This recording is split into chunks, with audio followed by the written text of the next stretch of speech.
What's up, everybody? It's time for another game review.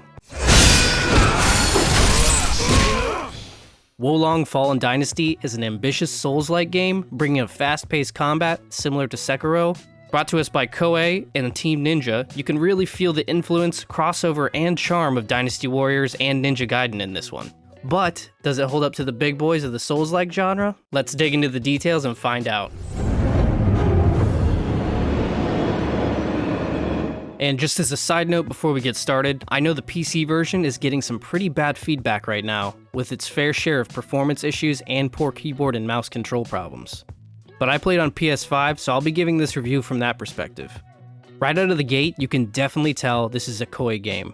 With its snappy, dare I say, over-the-top fantasy-style movement and double jump, you're just expecting the combat to be extreme.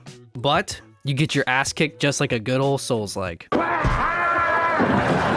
The combat is incredible, and with one of the best deflection parries I've ever experienced. You really get sucked into the action big time. Which is a good thing because while the combat is top-notch, the story falls flat. It feels a bit like a recycled story built from a standard framework. Not necessarily a bad story, but can get painfully predictable, which causes the story to be unengaging at times. Now the bonus to the story is if you're familiar with the Dynasty Warriors games, is you'll see plenty of familiar faces. And as a big Dynasty Warriors fan personally, this brought a good bit of nostalgia to me while playing. I used to play Dynasty Warriors on PS2 with my brother, non-stop, when I was a kid. So it's awesome to see a fun crossover with some already beloved characters into a Souls-like genre. And these characters actually end up playing a much bigger role than just being part of the story. You can recruit and level each hero you run into during the story, and call on to them whenever you feel like. In addition to that, whenever you level one of them up to level 10, you unlock their gear set, both weapons and armor. This was a super cool take on loot, which I'll hit more on in a minute. However, comparing boss loot to Dark Souls, in Dark Souls you can transfer their souls into specific weapons. With Wo Long, specific boss gear can be few and far between. But if you have an armor set or a weapon from a hero that you want to chase, you can just hack it up with the hero at your side and level them up until they reward you with their gear. I think this is a fresh new way to earn unique looking gear. Now when it comes to having a hero battle with you, at first I thought this would take away from the challenge, but I actually found some fights made it more challenging when I wasn't being solely focused on.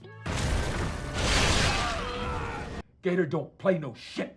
You feel me? So in some cases, you'll want them, and others you won't. So it's nice to have the option to dismiss them and bring them in, whenever you like. Just another fresh addition to the Souls-like genre. Especially for those solo players out there. You can still play online with friends to beat bosses and take on zones, as well as get invaded by others, similar to Dark Souls. Now let's talk about the world and loot. While it isn't the typical open world game like Elden Ring or Dark Souls with its interconnecting areas that all seamlessly flow into one larger world, it still has its fair share of nooks and crannies to explore, and it's mostly linear levels with off-branching secrets. It separates out missions with its battleground system, breaking the game into 7 parts that get broken down into different missions, aka battlegrounds. Within each of these parts, they can have up to anywhere around 13 different battles within them, with a total of 53 battles all in all. That's also including the Rising Dragon difficulty section unlocked after completing the main story. These battlegrounds totally depend on your skill level, so the time it could take to complete one of these could be as little as 5 to 10 minutes for some submissions, or it could completely stomp you and take hours just to complete one battleground. Luckily, they give you a recommended level for each battleground, so you don't get too in over your head. Plus, most of them are optional and a good way to level up or look for additional gear or materials to upgrade your current set in between main missions. Speaking of loot, Wo Long is riddled with it. Similar to its distant cousin Nioh, a little too much loot in my opinion. But that's due solely to the fact that I personally don't like to spend my time sifting through a new gear for 20 minutes after every mission. I think having a little less gear found makes each piece feel more precious, but in Wo Long, sometimes I'm just feeling like a junk man. That's junkets! You miserable cuss! Now dismantling all that gear has its benefits, as there's a standard upgrade system to your gear, improving its stats as well as a familiar trait swapping system, so you can really create some pretty niche builds, which is a nice way to segue into our next segment. Come on down! Time to talk about combat and skills. There are 5 unique skill paths called phases: fire, wood, metal, earth, and water, each with their own set of usable skills, which you can assign 4 at any time.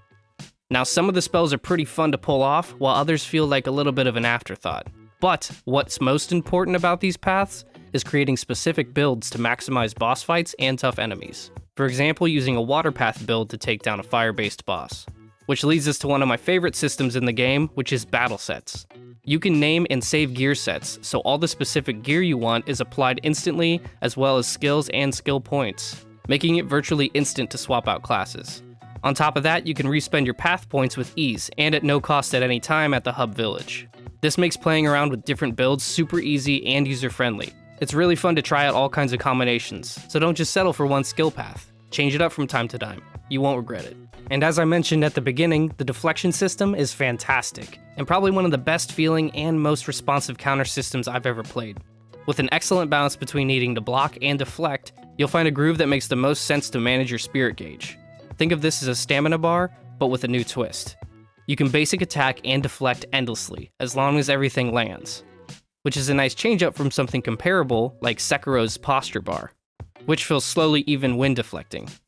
On the flip side, Wo Long's deflection rewards you with a positive rating of spirit, which is how you perform special attacks and active abilities. So if you can deflect everything coming at you, you're gonna feel like a god and can take on a hell of a lot more enemies than you would in a traditional Souls game.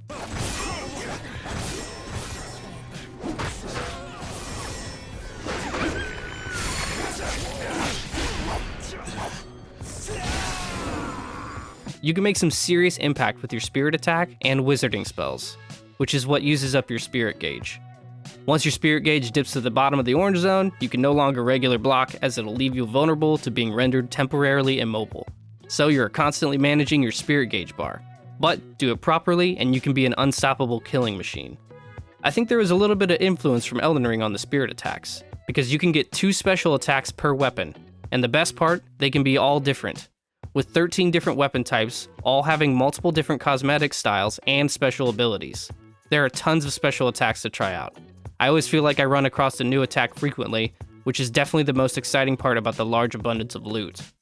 Now the last major thing that I think really shakes up the world of Souls-like games is the morale system. Now you collect what's called Chi, which is very similar to Souls and Dark Souls, but instead of losing all your Chi on death, you only lose half, so it's not as bad as a penalty in comparison. Chi is also what you use to level up your character, just like in Souls games, but the big change is the mechanic called morale. This is a new system that you level up per battleground as high as level 25. This morale level allows you to grow in strength, and as you progress farther into battlegrounds, enemies' morale levels rise as well. And boy does it make a hell of a difference. I found myself way more concerned about losing my morale level than I did my Chi. How it works is you gain it by simply playing well. You lose morale on death, and you can even lose morale rank by getting hit by criticals and regular attacks. So it's just one more reason to stay on your toes. So the question, is it a worthy Souls-like that stands up to the big dogs like FromSoft? I say, definitely. The Dark Souls series is one of my favorite IPs of all time, and anytime I see a new Souls-like come out, I have to try it. And Wo Long is hitting it out of the park in a lot of ways. Keeping the familiar sense of challenging difficulty and progression, but changing things up by adding speed, the potential for endless combat flurries, a fun crossover with familiar characters, and some new combat systems like the morale rank.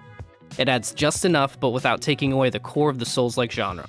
I think they have a bunch of positives to build on, and I hope to see a Wo Long 2 in the future. But for now, I'm gonna keep playing, test new builds, and go back and beat those battlegrounds I missed. And for everyone who made it to the end, don't forget to hit that subscribe button for more game reviews. And as always, thank you for sticking around, and I'll see you in the next one.